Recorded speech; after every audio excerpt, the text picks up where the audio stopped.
ये क्या? ये वातावरण तो गंडमूल की स्थिति का है, और वो भी अमावस की इस अशुभ घड़ी में।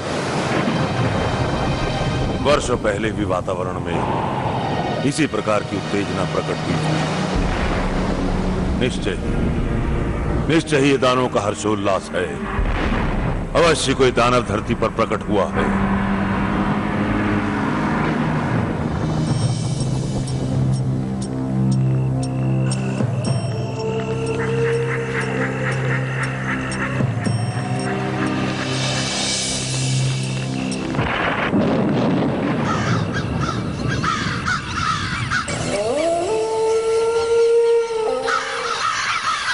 हे प्रभु, यह शुभ और मंगलकारी संकेत कैसे? कृपा करना प्रभु, जब भी वातावरण में इस प्रकार के संकेत प्रकट हुए हैं, अवश्य कोई न कोई प्रलय आई। दानव शक्ति मानवता की हानि का कारण बनी है। घटनाओं की आंधियों ने बड़े बड़े राज्यों का विनाश किया है। हे प्रभु, क्या विनाश होने वाला है? क्या घटना होने वाली है?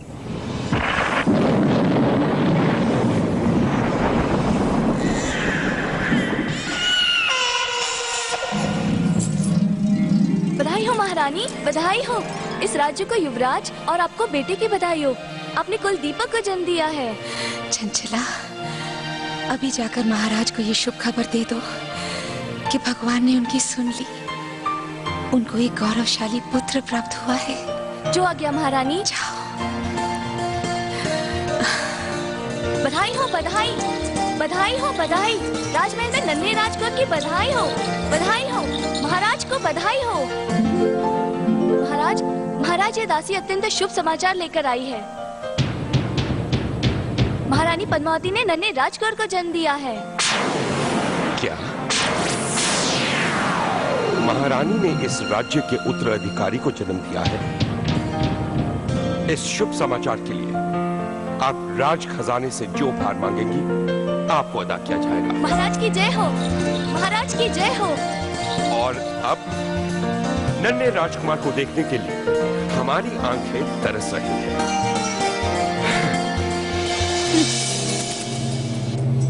सुना दीदी, महाराज ने क्या कहा? अरे अभी तो हमारे सौत की पुत्र की आंख भी ठीक से नहीं खुली और महाराज ने उसे अपना उत्तराधिकारी घोषित कर दिया। ये नहीं हो सकता, कभी नहीं हो सकता। महाराज की प्रथम पत्नी मैं हूँ, अतः राज सिंहासन पर बैठने का अधिकार केवल मेरे पुत्र भानु प्रताप सिंह का ही है, बस। ऐ मेरे नन्हे राजकुमार, तुम वास्तव में अपने पिता के लिए बहुत भाग्यशाली हो। पद्मा, आज हम बहुत खुश हैं। कहाँ है हमारा राजकुमार? लाइए इसे हमें दीजिए। इसे अपनी बाहों में लेने के लिए हम कब से तड़प रहे हैं।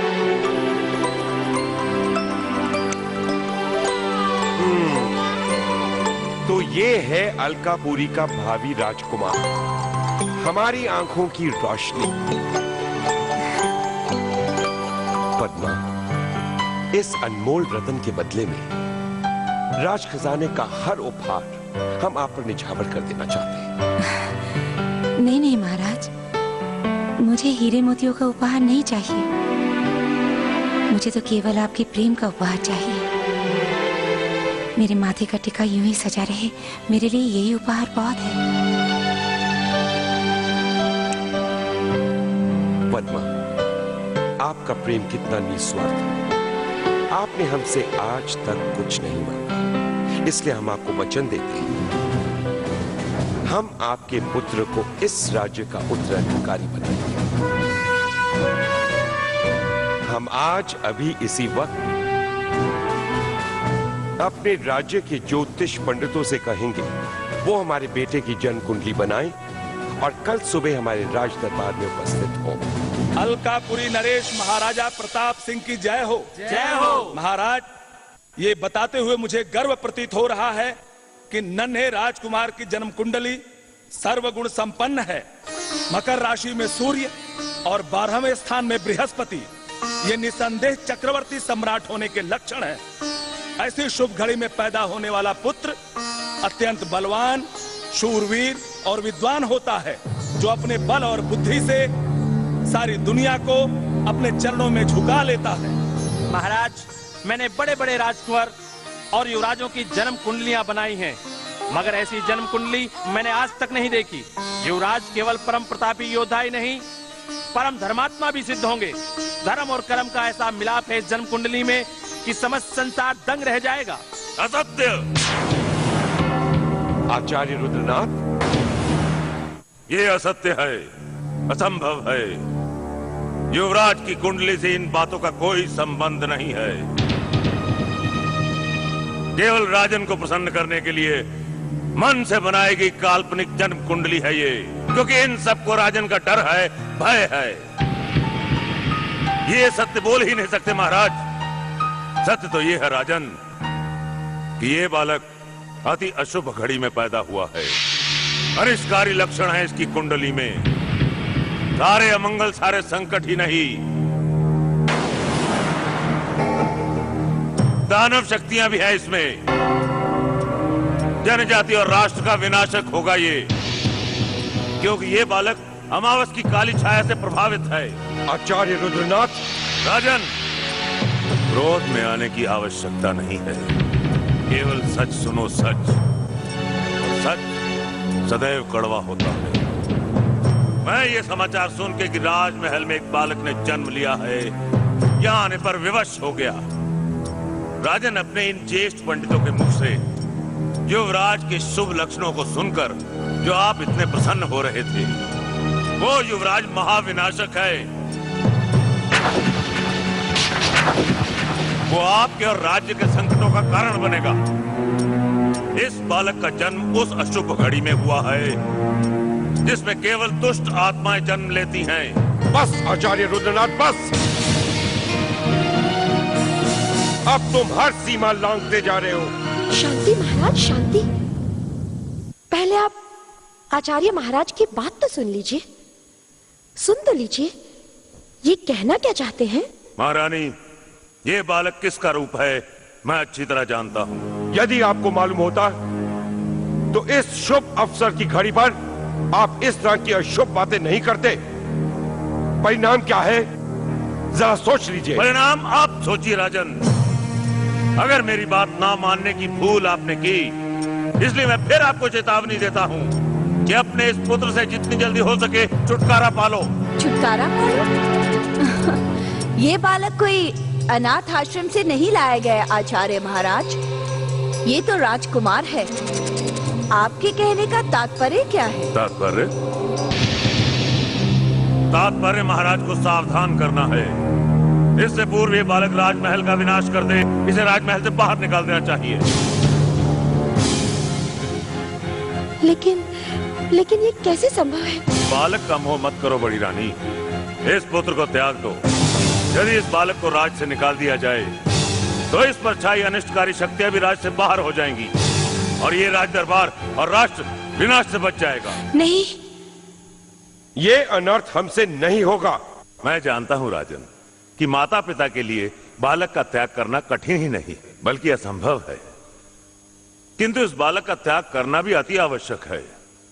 राजन, मैं आपको किसी धर्म संकट में नहीं डालना चाहता, बल्कि आपको प्रमाण देने आया हूं कि आपके पुत्र में दानव शक्तियों का निवास है।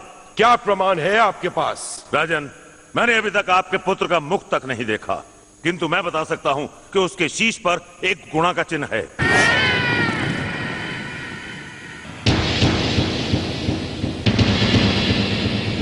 और ये शास्त्रों में असुरी चिन्ह कहलाता है।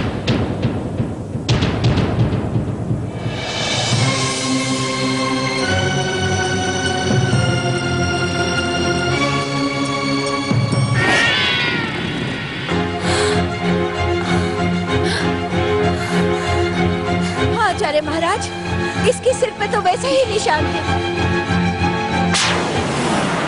अब तो विश्वास हो गया राजन कि इस पुत्र का जन्म केवल आपके विनाश के लिए हुआ है। किंतु आचार्य महाराज, इस संकट से बचने का कोई तो उपाय होगा। हाँ बड़ी रानी, उपाय है। क्या उपाय है आचार्य महाराज? इस बालक का वध, इसकी हत्या। नहीं, आप ऐसा नहीं कर सकते। ये नहीं हो सकता। नहीं नहीं नहीं नहीं, मैं अपने पुत्र का वध स्वीकार नहीं कर सकती। मैं नहीं कर सकती, नहीं कर सकती मैं।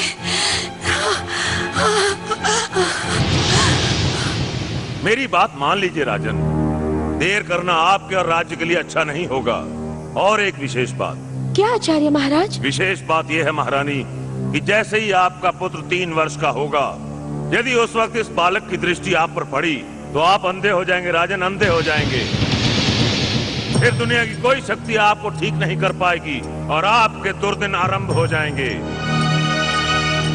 ये घोषणा मेरी नहीं, शास्त्रों में लिखी है, जो सदा अटल है, जिसे कोई नहीं काट सकता। अब स्वीकार करना या ना करना आपके ऊपर निर्भर है।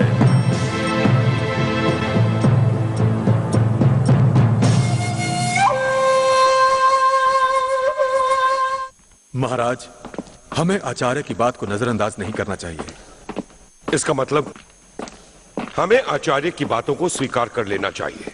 इसके अतिरिक्त और कोई चारा भी तो नहीं महाराज। राय, आपकी राय क्या है वो बताइए। महाराज, प्रश्न राज्य का है, मानव जाति के विनाश का है।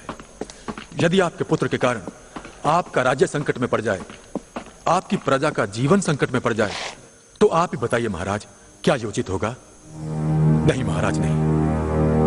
महाराज, मैं मानता हूं कि संतान भले कैसी भी क्यों ना हो, हर पिता को अपनी जान से ज्यादा प्रिय होती है। मगर महाराज, आपको यह याद रखना है कि आपकी असल संतान है आपकी प्रजा, और आप एक संतान के लिए अपनी लाखों संतानों की आहुति नहीं दे सकते महाराज। इतिहास गवाह इस बात का, इतिहास सबूत देता इस बात का कि जब कभी भी किसी राजा को अपनी प्रजा के लिए, अपने राज्य के लिए अपने पुत्र की आहुति देनी पड़ी है, तो उसने अपने पुत्र की आहुति हंसते हुए, मुस्कुराते हुए दी है महाराज। आप अपने इस पुत्र की आहुति पाप समझकर नहीं, पुण्य समझकर दीजिए। सेनापति, आपने हमारी आंखें खोली। अब पाप नहीं, पुण्य समझकर हम अपने बेटे को अपने राजमहल से विदा करेंगे, और ये कार्य आपको सौंपते हैं। जो आज्ञा महाराज। कल सूरज की पहली किरण के साथ हमारे राज्य की सरहद के पार ले जाया जाए।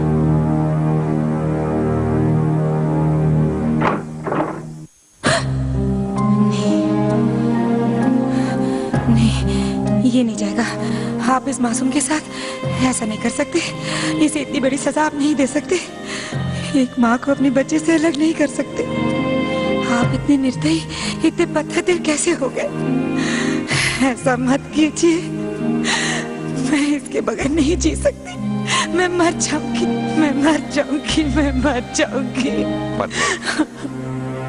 राजकुमार जितना आपका पुत्र है उतना हमारा भी है। उसे इस महल से निकालते हुए, एक अनाथ की तरह छोड़ते हुए, उससे माता पिता का हर अधिकार छीनते हुए हमें ज्यादा तकलीफ हो रही है।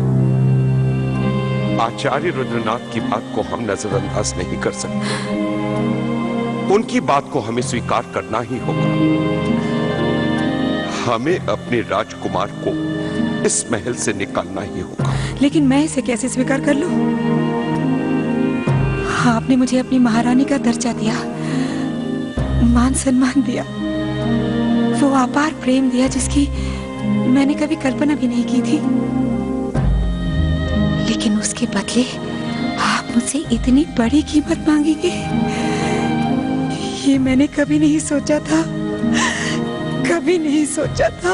हम जानते हैं पद्मा, जो अपराध हम करने जा रहे हैं उसके लिए आप अपनी सारी जिंदगी हमें क्षमा नहीं करेंगी। लेकिन फिर बात राजगुरु आचार्य रुद्रनाथ की, उन्होंने जो कहा है वो ग्रहों और नक्षत्रों के आधार पर कहा है।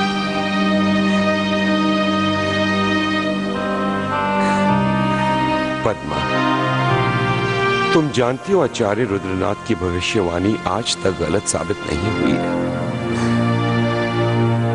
इसलिए हमें अपने पुत्र का त्याग करना ही होगा। क्या ये आपका आखिरी फैसला है?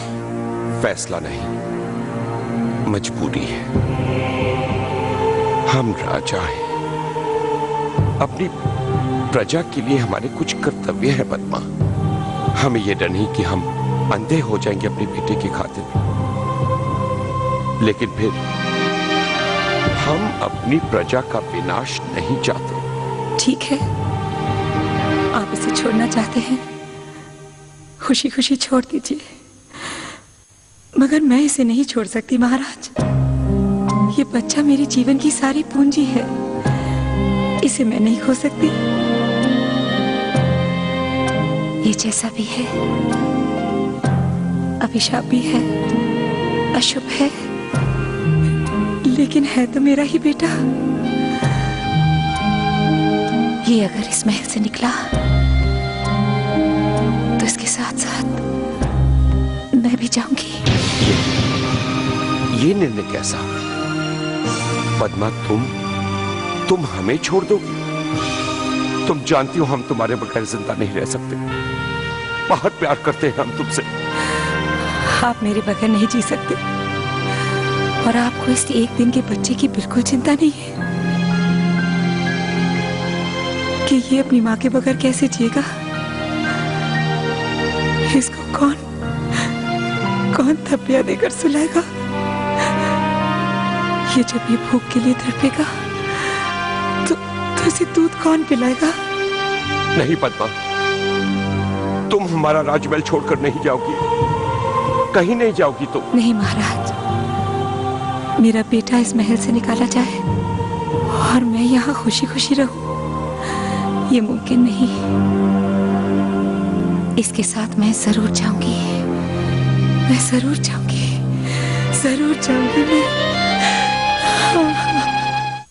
सुजान सिंह, क्या बात है? इस समय आने का कोई विशेष कारण? अत्यंत विशेष कारण है महाराज, अत्यंत विशेष। अन्यथा इस समय आपके विश्राम में बाधा डालने नहीं आता। सब कुशल तो है? नहीं महाराज, नहीं, कुछ भी कुशल नहीं है। आपकी बहन। क्या हुआ हमारी बहन को?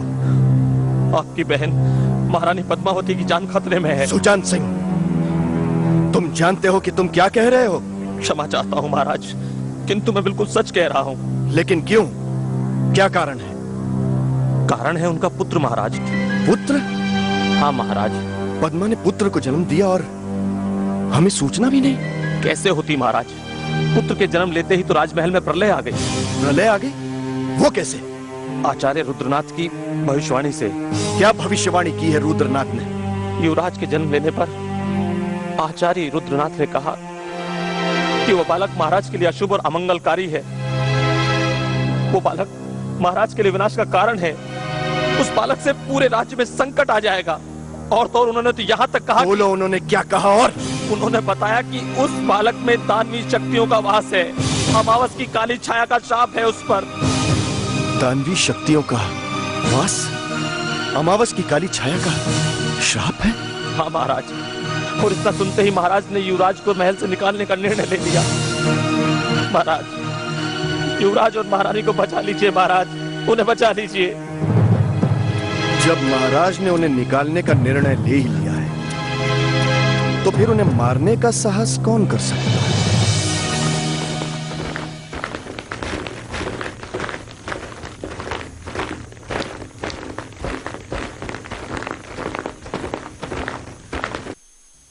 जाकर बग्गी तैयार करो। जो आज्ञा।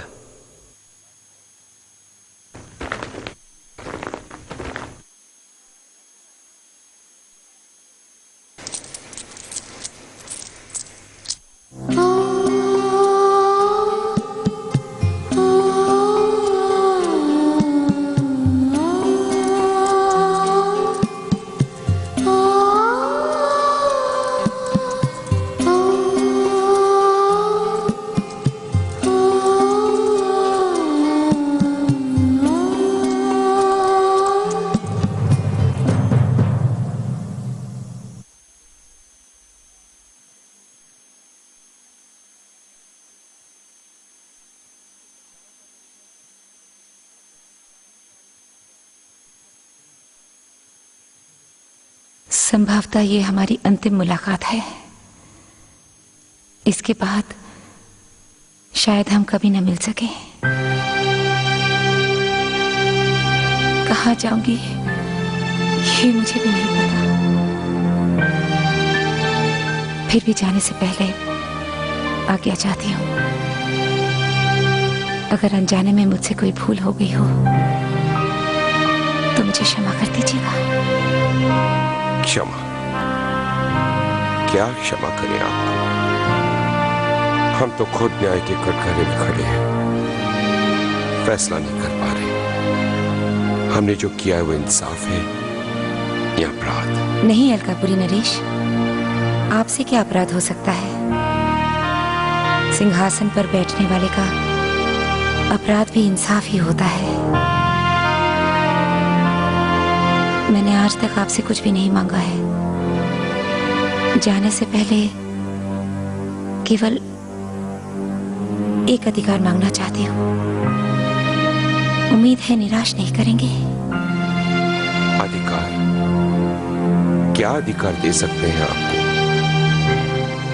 निर्णय आपका था पद्मा। कहिए, क्या मांगना चाहती हैं? आज के बाद मेरा बेटा कभी भी आपको पिता कहकर नहीं बुलाएगा। मैं उसे कभी भी ये नहीं बताऊंगी कि उसके पिता एक बड़े से साम्राज्य के महाराजा हैं। नहीं पद्मा, नहीं, ऐसा मत कहो। हमसे हमारे प्राण मांग लो, हम त्यागने के लिए तैयार हैं।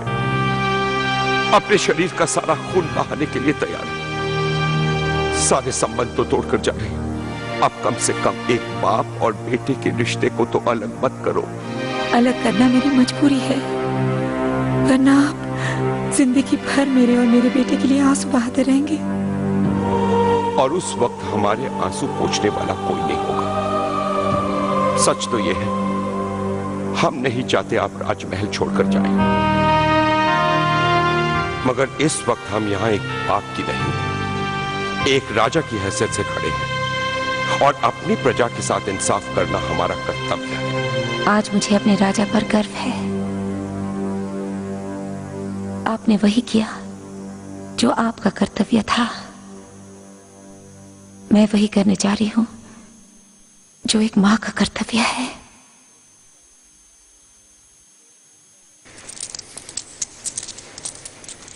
ठहरो पद्मा। पद्मा,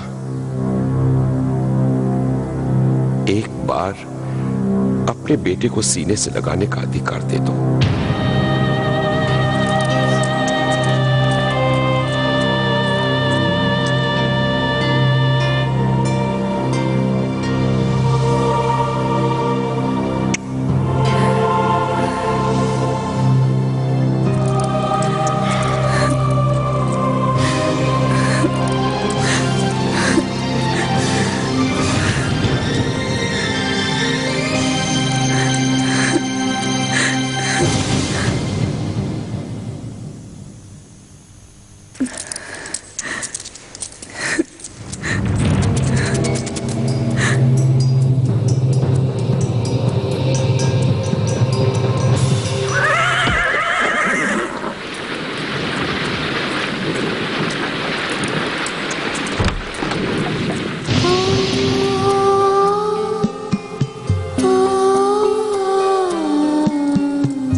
महारानी, हमारी सीमा यहाँ समाप्त होती है और आपकी सीमा यहाँ से शुरू होती है।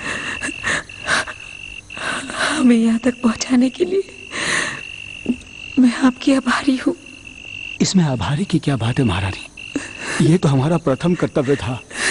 महामंत्री ने मुझे आदेश दिया था कि आपको पूर्ण मान सम्मान और सुरक्षा के साथ राज्य की सीमा तक छोड़ दिया जाए।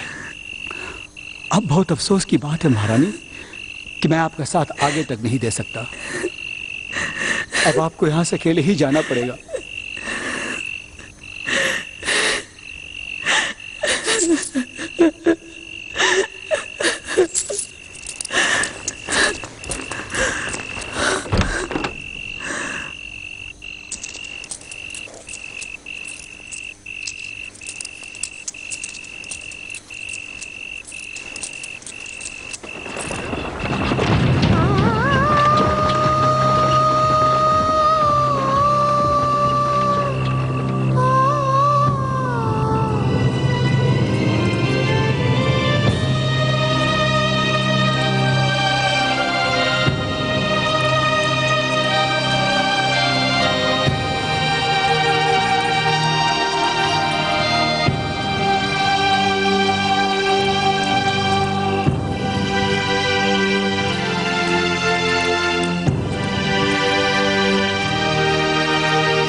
कुंवर भानु प्रताप। हाँ, मुझे आपका राज दरबार छोड़कर जाना अत्यंत दुखी कर रहा है। आप इस बच्चे के लिए अपना राज दरबार क्यों छोड़ रही हैं? ये मेरी मजबूरी है कुंवर, लेकिन तुमने मेरे दुख को समझा, मुझे अच्छा लगा। किंतु मुझे बहुत दुख हो रहा है। मेरी समझ में नहीं आ रहा कि मैं आपको यहां से किस तरह जीवित भेजूं। नहीं नहीं, ये तुम क्या कह रहे हो कुंवर? मेरे इस सौतेले भाई ने मुझे तुम्हारा शत्रु बना दिया। नहीं कुंवर नहीं, एक भाई दूसरे भाई का शत्रु कैसे हो सकता है? बिल्कुल हो सकता है। जब तुम मेरा राज सिंहासन का अधिकार छीनकर अपने इस बेटे को अधिपति बनाने का सपना देख सकती हो, तो ये कुंवर तुम्हारा शत्रु ही होगा ना? नहीं कुंवर, मैंने कभी नहीं चाहा कि मेरा बेटा राजमहल का अधिकारी बने। अगर कोई भी लालच होता तो मैं यूं जंगलों में भटकती नहीं अपने बेटे को सीने से लगाकर। मैं राजमहल कभी नहीं छोड़ती। कुंवर, राज सिंहासन के पहले उत्तराधिकारी तुम हो। राजपाट सब तुम्हें मिले कुंवर। मुझे कुछ नहीं चाहिए, केवल अपना बेटा चाहिए बस। नहीं, तुमने सुना नहीं कि पंडित रुद्रनाथ ने भरी सभा में क्या कहा? इस बालक को नष्ट कर दो। नहीं कुंवर नहीं, तुम ऐसा नहीं करोगे। तुम ऐसा नहीं कर सकते। ये मासूम है, निर्दोष है। एक भाई दूसरे भाई का कत्ल करेगा? हाँ। नहीं।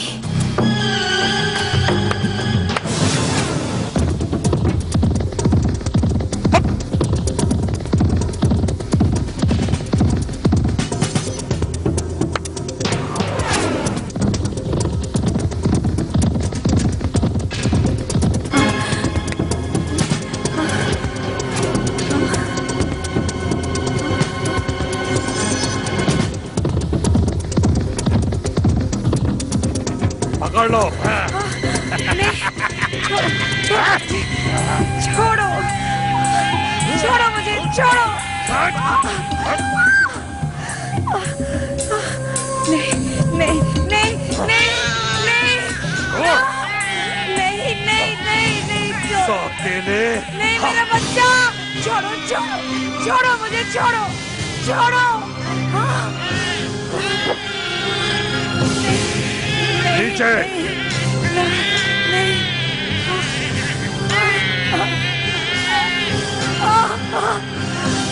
अंतिम बार देख ले इसे। नहीं नहीं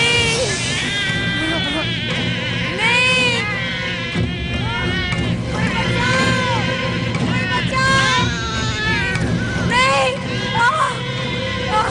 ये मेरा राज्य छीनेगा। नहीं नहीं नहीं नहीं ना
पद्मा, पद्मा, बाबा, हाँ? बाबा पद्मा को होश क्यों नहीं आ रहा? इसे होश में लाइए बाबा, इसे होश में लाइए। धीरज रखो वीरसेन, धीरज रखो। मैं जो भी प्रयास कर रहा हूं सब असफल हो रहा है, किंतु इस बात का विश्वास दिलाता हूं कि महारानी को होश अवश्य आएगा। चेतन बूटी मिल जाती तो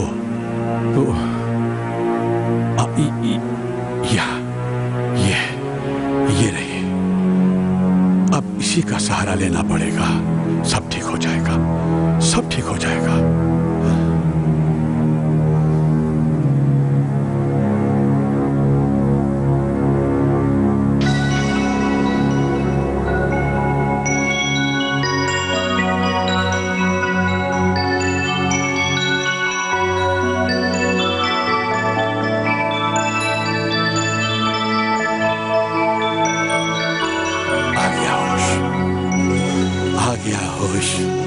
वीरसेन, महारानी को होश आ गया। पद्मा, मेरी बहन, होश आ गया। पद्मा, तुम बिल्कुल ठीक हो, सुरक्षित हो, तुम्हें कुछ नहीं हुआ। भगवान ने तुम्हें बचा लिया। तुम पूरी सुरक्षा के साथ अपने घर वापस आ गई हो। तुम्हारे दुश्मनों की चाल नाकाम हो गई पद्मा, नाकाम हो गई। मेरा बच्चा, मेरा बच्चा, हाँ मेरा बच्चा, मेरा बच्चा कहाँ है? हत्यारों ने मार डाला उसे। पद्मा, मेरा बच्चा, तुम्हारा बच्चा बिल्कुल ठीक है। वो देखो ना, देखो देखो, तुम्हारा बच्चा बिल्कुल ठीक है। इसे कुछ नहीं हुआ पद्मा, इसे कुछ नहीं हुआ।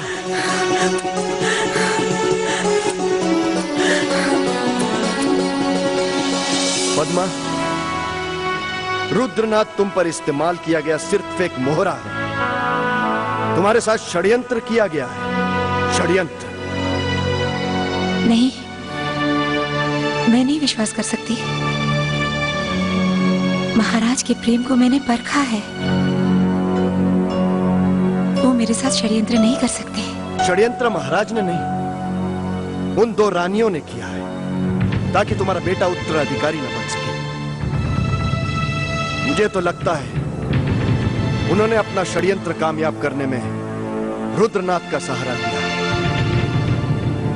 ताकि महाराज उनकी जबान की काट से बुरी तरह घायल हो जाएं, विवश हो जाएं, और आज तुम्हें अपने रास्ते से हटाकर वो दोनों अपने लक्ष्य में सफल हो गए हैं पद्मा। नहीं भैया, मैं रुद्रनाथ को जानती हूँ। वो किसी की बहकावे में आकर किसी का जीवन नष्ट नहीं करेंगे।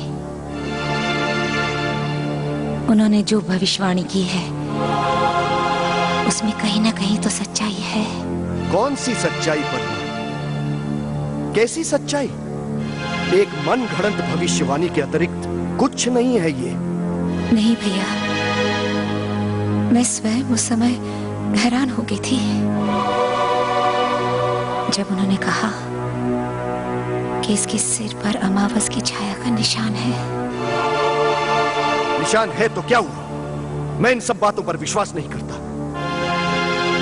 भले ही मेरी बहन के पुत्र अमावस की काली छाया के बादल मंडरा रहे, लेकिन मैं रुद्रनाथ की इस भविष्यवाणी को झूठा साबित करके ही रहूंगा।